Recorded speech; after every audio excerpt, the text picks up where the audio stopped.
Poor rancher traded a bag of feed for useless draft horse, unaware he would make him a millionaire. The morning frost hadn't yet melted from the wooden rails when Boone pressed his boot into the brittle earth. The air was so still, even the crows held their breath. A pale sun hovered low above the hills, struggling to warm the bones of a land that had known too many cold years in a row. The pasture, wide and empty, looked like a forgotten painting, bleached dry, edges curled with time.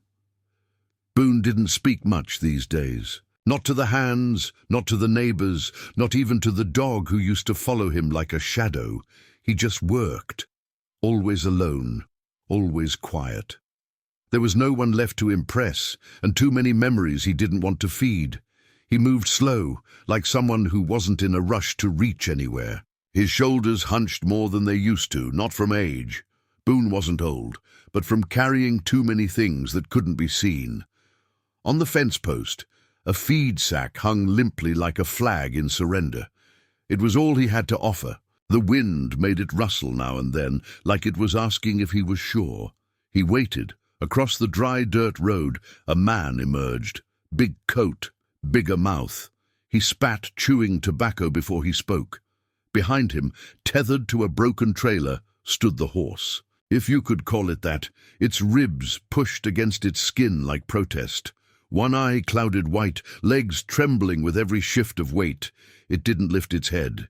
It didn't look at Boone. It didn't look at anything, just stood there like something too proud to fall, but too broken to stand tall. The man laughed, loud, sharp like metal scraping bone. Hell, I'll take the feed. Don't know what you'll do with that old bastard. Can't plow, can't breed, can't even see right. Boone didn't answer. He walked to the horse slowly, hand out, palm open. The beast didn't move, but it didn't flinch either. The trade was wordless, just a nod. One man walked off chewing. The other stood still with a rope in hand and something heavy in his throat. Then the quiet broke. The old horse coughed. A dry, rattling sound, like it had swallowed dust for years and was trying to let it go. Boone didn't smile. He didn't cry. He just whispered, like someone who'd finally said yes to something the world had long forgotten. Come on, boy. Let's go home. And just like that, the land shifted. The frost began to melt. The wind picked up. Something old, something tired, started breathing again. The town square was more of a gravel patch than a meeting place, edged by shuttered shops and half-hearted signs that hadn't been repainted in years. On Saturdays, the locals gathered near the co-op, not to buy but to look, to judge, to whisper in packs like coyotes waiting on the edge of weakness.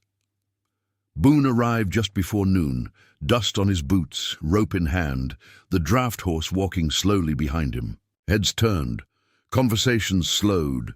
The animal was too big, too broken, and far too out of place in a town that had already decided what useful looked like. Someone snorted near the trough. Thought he'd finally lost it, a man muttered, not quietly. Trading good feed for a walking corpse. Boone said nothing. He tied the horse gently near the shade of the mercantile's porch and walked inside to ask for nails, a hammer, and 2 boards. The shopkeeper, Mr. Keller, didn't meet his eyes. Just rang up the items, like Boone was invisible, like the weight of the town's laughter wasn't dripping down the back of his neck. When Boone stepped outside again, the circle had formed.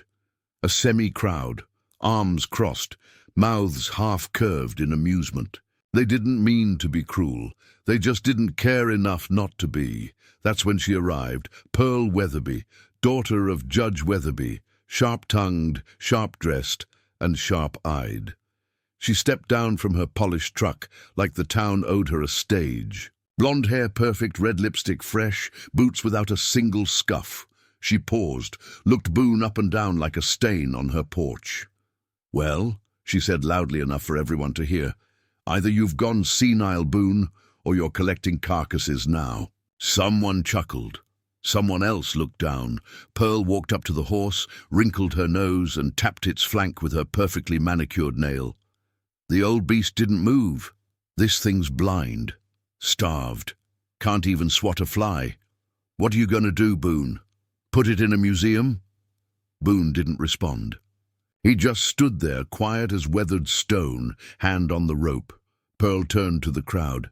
Honestly, it's sad, watching someone fall apart so slowly. Silence. Not defensive silence, not shocked silence, just silence, the kind that made you feel small under its weight. Boone's jaw tightened, but still he said nothing. His eyes drifted toward the horizon like he was counting how many more humiliations the day had left. Then came the voice, rough, quiet, unexpected. He's got more dignity in his silence than most of us in our Sunday best. A young man stepped forward, maybe 20, 21, farmhand, calloused hands, torn shirt. His name was Micah, Boone remembered faintly. Orphaned, raised by an aunt on the edge of town. Pearl blinked, startled. Micah stepped beside Boone, not touching him, just there, like a fence post in a field that refused to fall. I've seen that horse pull its own weight before. Might not look like much, but then again, neither do we.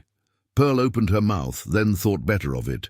She turned, muttered something about wasting time, and left in a flurry of perfume and dust. The circle scattered soon after, not because they cared, just because the show was over. Boone didn't thank Micah, didn't smile.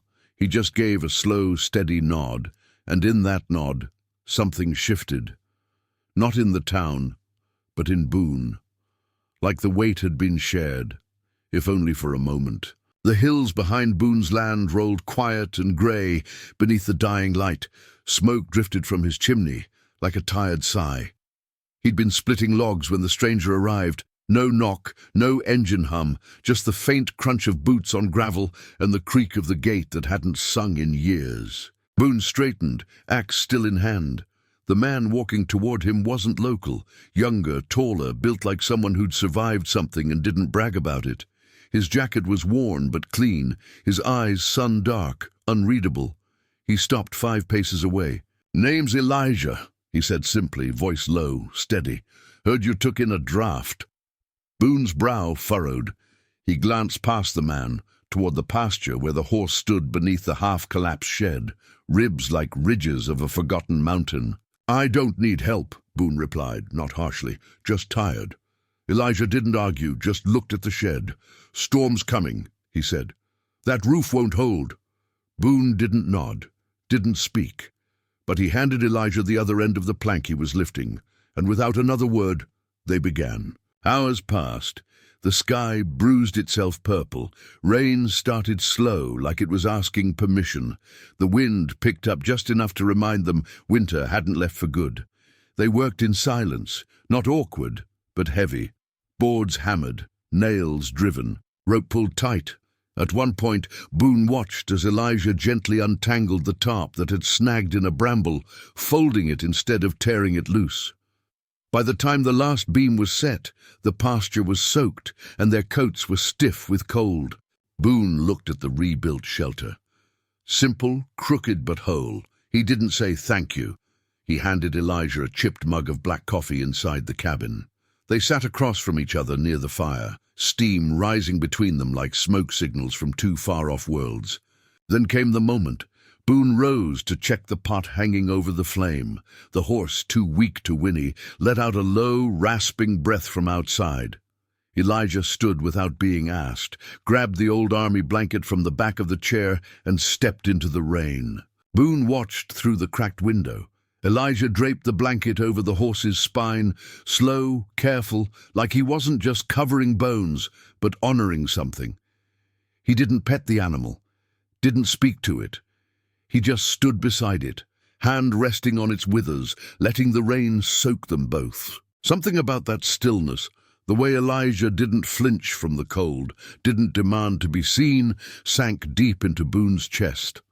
Not pity, not pride. Recognition. When Elijah came back inside, neither of them mentioned the blanket. Boone simply poured another mug, and for the first time in years, he didn't feel like the only soul left on the land. The storm didn't pass quickly.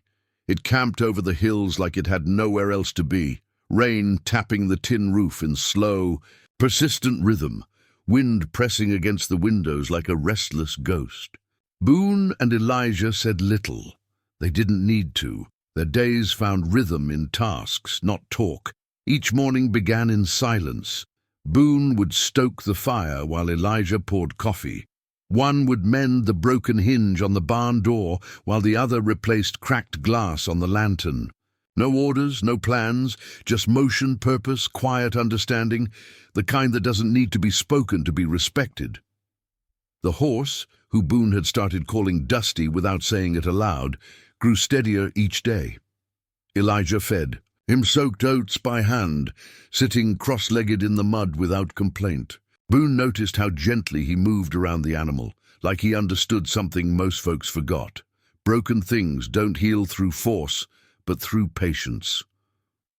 On the third night, Boone sat near the fire sharpening his old knife, Elijah stitching a rip in the saddle with frayed twine. Rain pelted the roof above them. Thunder rolled distant but steady. Boone glanced at him, his voice barely more than a breath. "You ever lose something?" Elijah didn't look up.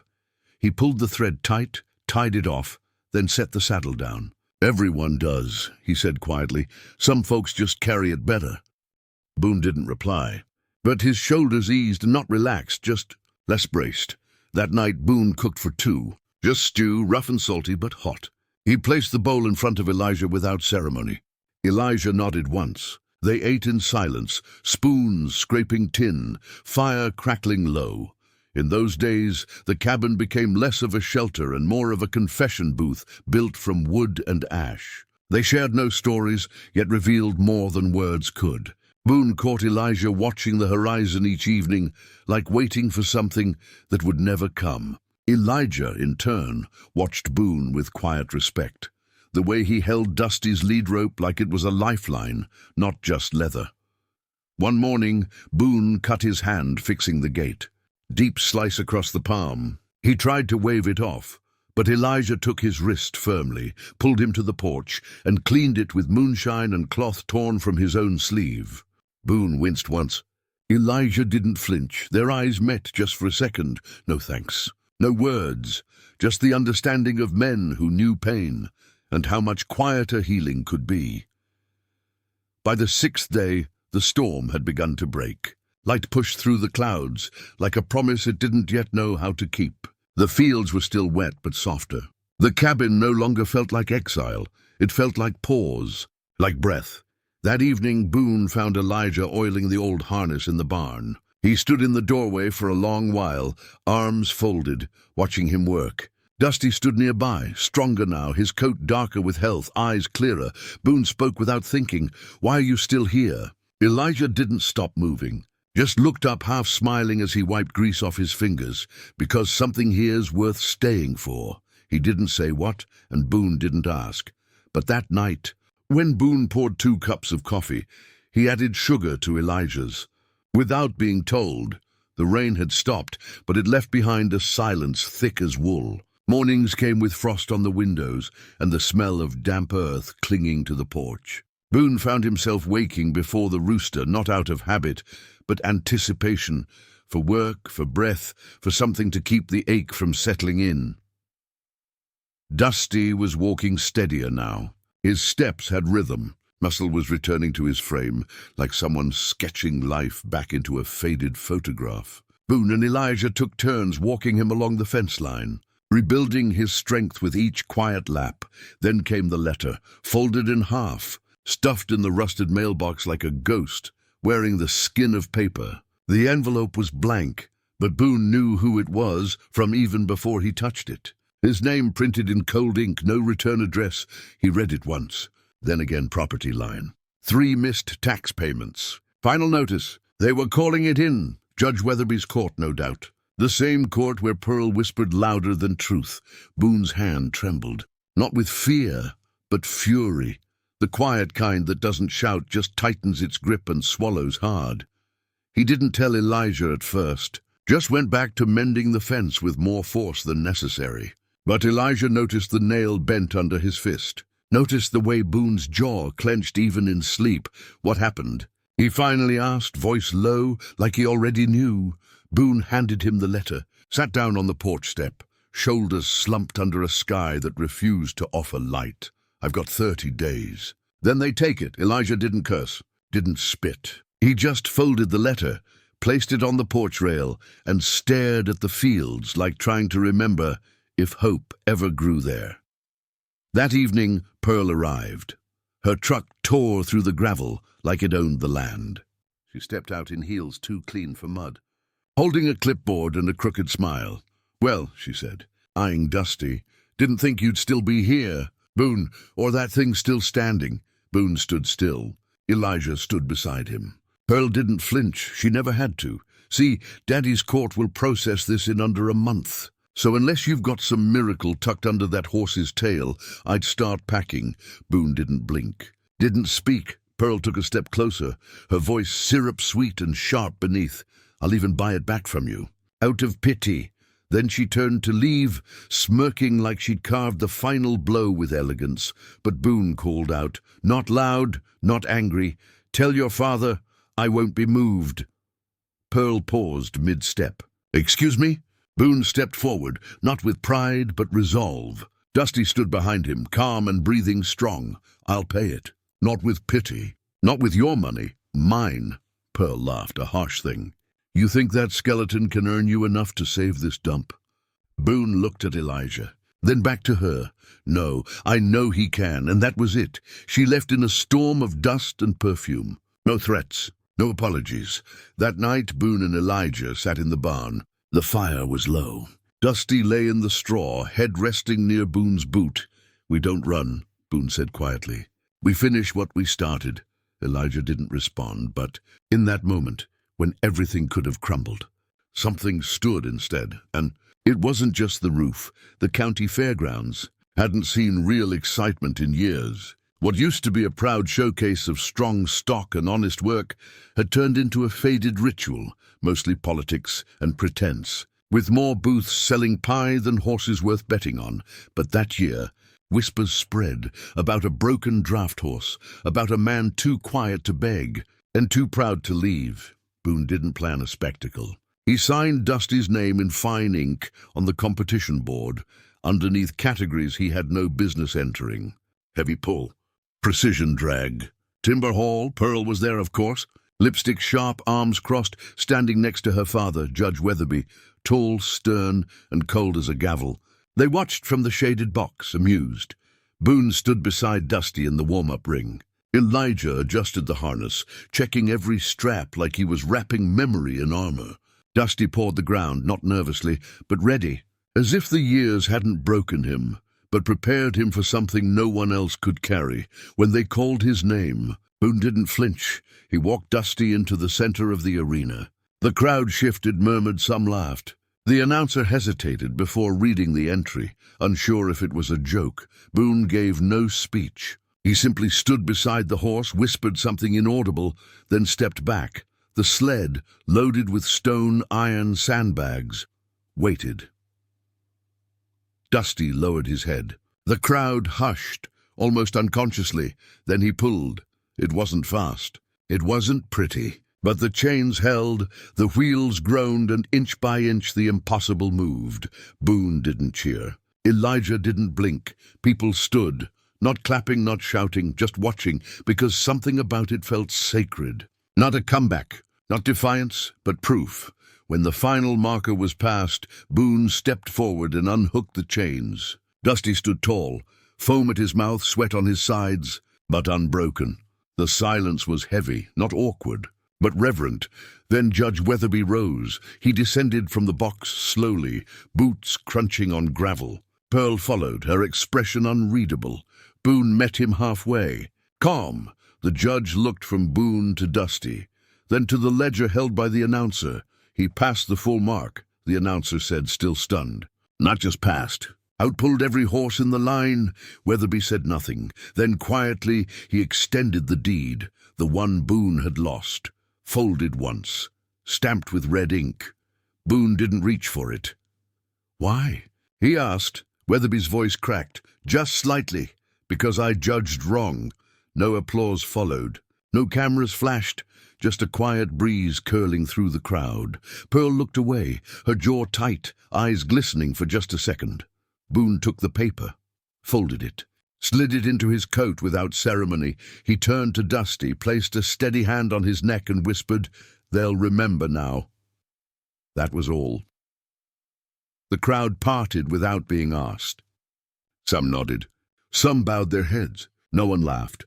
The rancher, the horse, and the stranger walked back toward the gate, slow, steady, like they had nothing left to prove, because they didn't, and in the dust they left behind. Shame hung heavier than pride. Spring came late that year, but when it did, it touched everything with gentleness, like the land had earned its rest. The creek behind the barn, once dry and silent, now hummed with clear water and drifting petals. Grass pushed through the hardened ground, stubborn and soft, and the wind carried the scent of earth learning how to breathe again. Boone sat on the porch, a mug of coffee cooling in his hand. He didn't drink it much anymore. He just liked holding something warm.